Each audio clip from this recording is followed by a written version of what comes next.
Ano naman allowed itong ba yan o itong hindi. itong interpellation ni Justice Ami Lázaro Javier kila GOCC Counsel Solomon Hermosura at saka kay SVP Renato Limsiaco?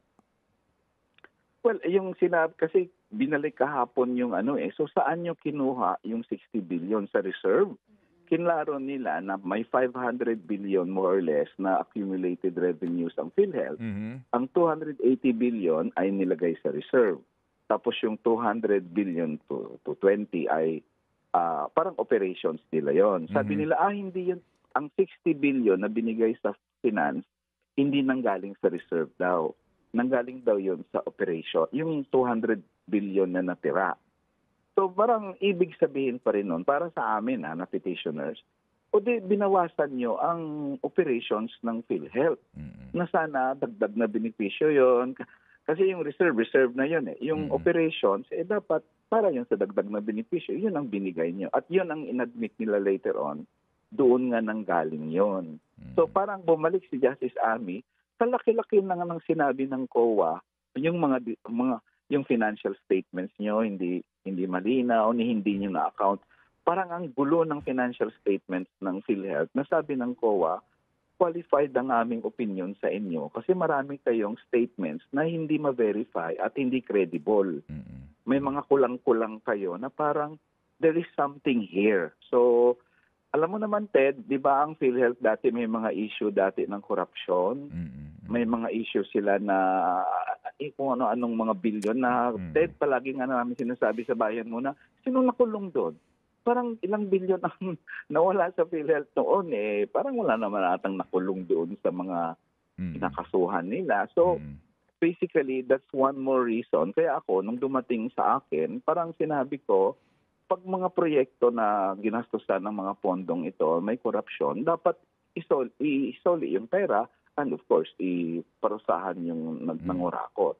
Mm. Kasi Mm. yun yung magiging tanong sa justices in the end, Ted, yung binanggit na operative fact doctrine. Paano pag nagastos na sa tulay? Parang Mm. pwede pa ba naming mabawi yon? Di ba? Yun yung tanong na ni Justice Lima Ampao kahapon. Yun. And of Oh. course, yeah. Oh, so paano Touch 'yon? din sila Paano yung sa kay Justice Dim Ampao kahapon, yung binabanggit mong tanong na 'yan, kung inilagay nga sa unprogrammed and then o kaya eventually ginasta yung 60 billion ng pera ng PhilHealth members at ginamit na sa pagbili ng Cat's Eye o kaya ng okay. ng roller, no, dito sa mga Mm. kalsadang ito o kaya pinaggawa ng tulay, paano 'yon? Yes. So ang sabi ko kahapon, sabi ng tinanong ako, ang at the very pinaka ay 431 billion na dinagdag sa unprogrammed funds, dapat isoli yon. That's the first, 431. Ngayon, pangalawa, yung buong 89 billion ng PhilHealth, wag yung 60 isole, pati yung natirang 29, wag nang kunin yon. So yung buong 89 billion sa PhilHealth na yon. Isole ang kung magkano man ang kinuha niya sa PhilHealth, Mm. isoli yon sa PhilHealth. Kahit nagastos na kasi bad faith yon sa akin. Bad faith talaga yung ginawa nila sa PhilHealth And of course, yung sa PDIC na 100 billion, Mm. dapat isoli yung mga yon.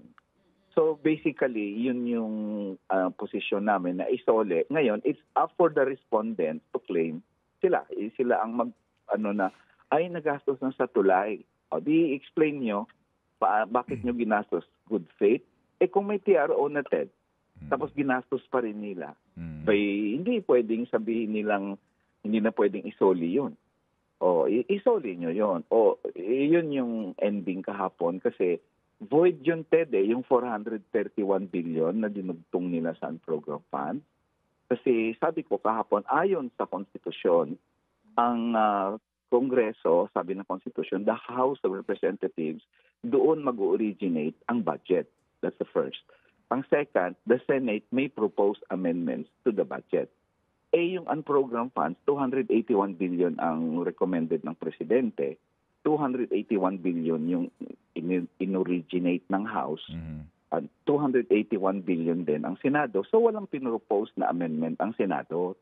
The same lahat Ngayon, kung yun ang nakalagay sa Constitution, only the House can originate a budget item. Gusto sabihin, sa kanila magmula dapat yung item na yon.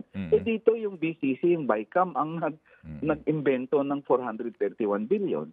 Nag-propose ba ang Senado ng amendments sa bill ng House? Yung wala naman. Pareho lang 281 pa rin. O sino nag-propose ng amendments? BCC. Wala kayong poder na mag-propose ng amendments dahil bagong items yung mga yon, di unconstitutional yon. Kahit ni-ratify pa yung TED ng Kongreso, ay hindi yun, it cannot cure an unconstitutional act.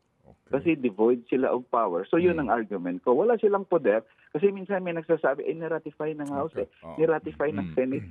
So yun yung sinabi ko kahapon.